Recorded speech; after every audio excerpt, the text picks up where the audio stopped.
Abadinan Jaya atau yang juga dikenal sebagai The Elixir ini udah memicu banyak banget percakapan, bukan cuma di Indonesia tapi juga di seluruh region. Terima kasih kepada para pelanggan Netflix yang udah nonton dan bagi-bagi film ini kepada keluarga, teman di media sosial.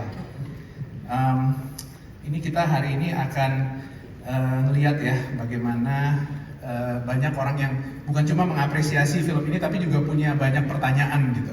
Di kesempatan yang istimewa ini di hadapan audiens Creative Asia ini kita akan mencoba untuk menjawab beberapa pertanyaan tersebut dengan menyelami pemikiran seorang Kimo Stambul ketika menciptakan Abadinan Jaya.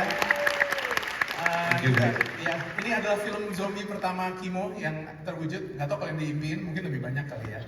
Tapi yang terwujud sih baru ini. Nah, pertama-tama nih kita mulai dengan yang basic itu visi lo saat mulai mendevelop Abadinan Jaya itu sebenarnya gimana sih, Kim?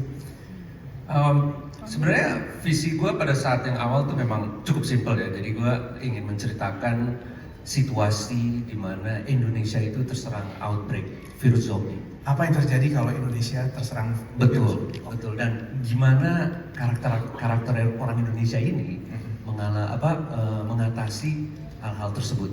Oke. Jadi memang menurut gua itu akan menjadi sangat menarik gitu. Dan apalagi kalau misalnya kita bilang bahwa di Indonesia atau di dalam dunia gitu ya, mereka tidak mengenal apa itu zombie.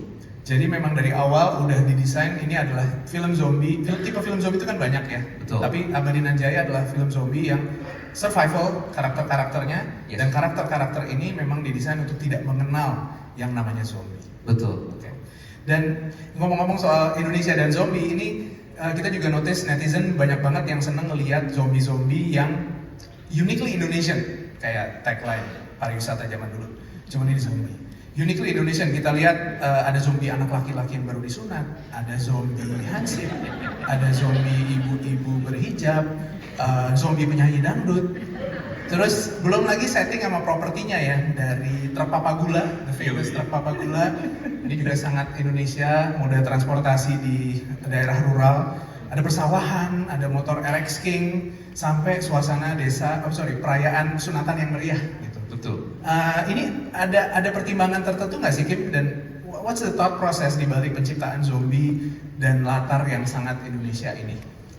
Ya awalnya gitu ya, kita selalu menentukan ceritanya tuh dari gimana sih kita mau set cerita ini gitu. Okay. Dan kita mau menceritakan outbreaknya di sebuah desa yang medium size gitu ya. Nah dan pada saat itu kebetulan juga kita put the story, ada acara sunatan di dalam desa tersebut gitu. So the story comes first.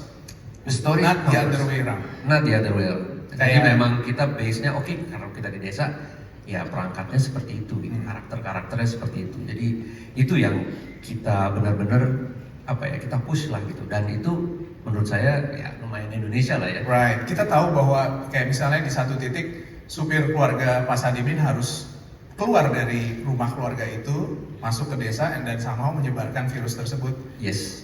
Baru disitulah dipilih apa yang kira-kira bisa menjadi acara yang menyebarkan virus tersebut. Betul. Dan acara sunatan. Sunatan itu kan pasti rame, ada hansipnya, ada penyanyi dangdut, ada ibu-ibu berhijab dan yang lain-lain. Okay, that's great. Dan salah satu adegan yang juga, ini ngomong-ngomong soal yang uniquely Indonesian, ada satu adegan yang rame diomongin di media sosial, yaitu adegan serangan masjid. Kita lihat dulu videonya ya sebelum kita diskusikan.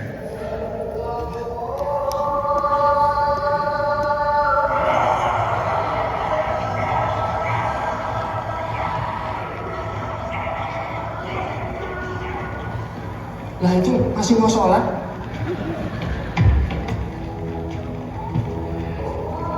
Bukan itu mas, mereka itu cuma tertarik sama suaranya aja.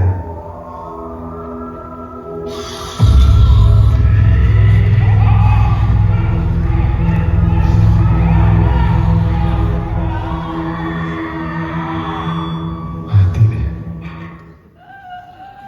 Ya, itu adalah itu adalah adegan yang cukup jadi pembicaraan dan kita juga sudah ditemani oleh dua zombie yang terlibat dalam syuting Abadi Nanjaya. Let's give a round of applause to the zombie kita guys. Mereka adalah the real OG zombies. Betul, ada Vega dan ada Kodok. By the way, Kodok ini juga yang memerankan zombie biduan di film kita. Jadi kalau pada ingat zombie biduan itu juga jadi omongan. Inilah Kodok. Ya, ini boleh diceritain nggak, Kim? Itu asal muasalnya sampai kepikiran bikin adegan ini gimana sih?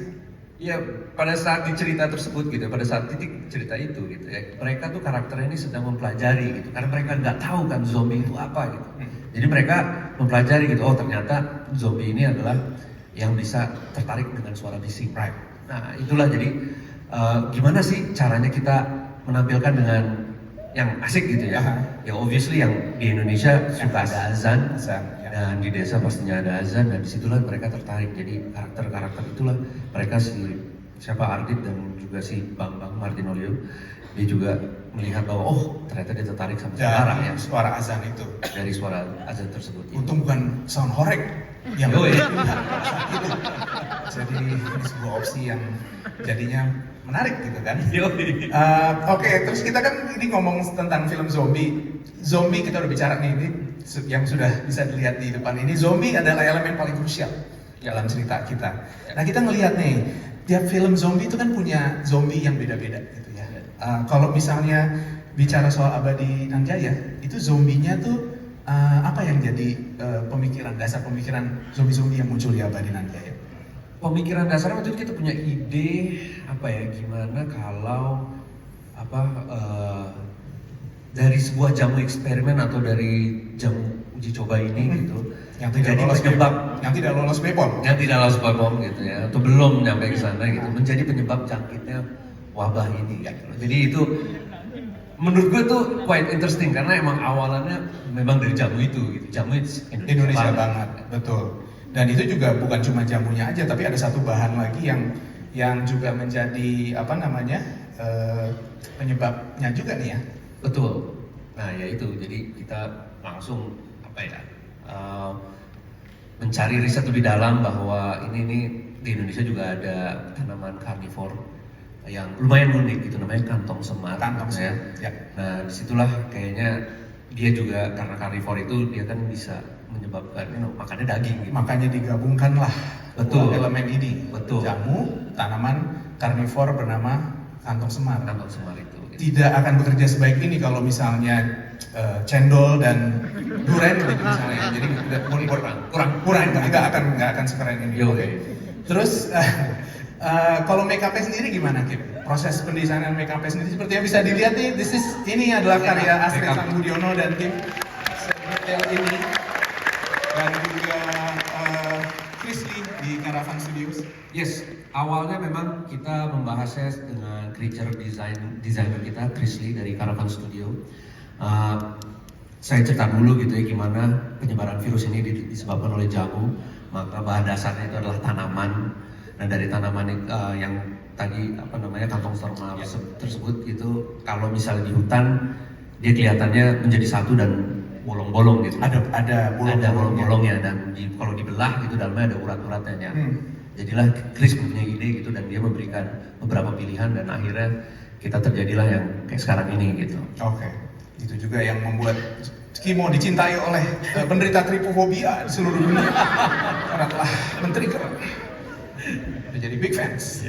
Nah ini waktu saya pertama kali ngobrol dengan para penggemar, mereka juga cukup kagum dengan gerakannya. Ini seperti yang bisa dilihat, ini juga contoh gerakan yang diperagakan oleh Vega dan Kodok. Ini gimana bisa sampai ke gerakan spesifik ini, Kim? Ya itu kita juga waktu itu approach our penari koreografi kita gitu, namanya Bobby Setiawan.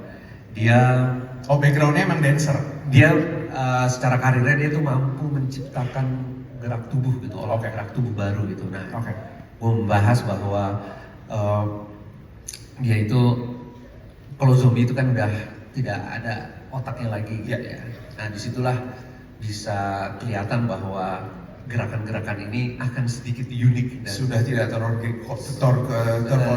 tidak terkoordinasi gitu. Nah, bersama dia menciptakan sebuah gerakan-gerakan dan akhirnya gerakan-gerakan seperti inilah yang kalian bisa lihat. Ini yang saya bisa tambahin workshopnya sekitar 2 bulan ya for these actors untuk Yes. bisa menghafalkan gerakan, Betul, menjiwai betul. gerakan ini. Jadi emang ya itu a lot of effort untuk menciptakan ini. Dan ya, yang jelas juga dia bisa agresif gitu dan ya Bobby dan bersama tim menciptakan hal tersebut. Itu juga kenapa akhirnya zombie-nya bisa menakutkan seperti ini. Sangat menarik. Ya, so thank you Kimo untuk berbagi insight ini.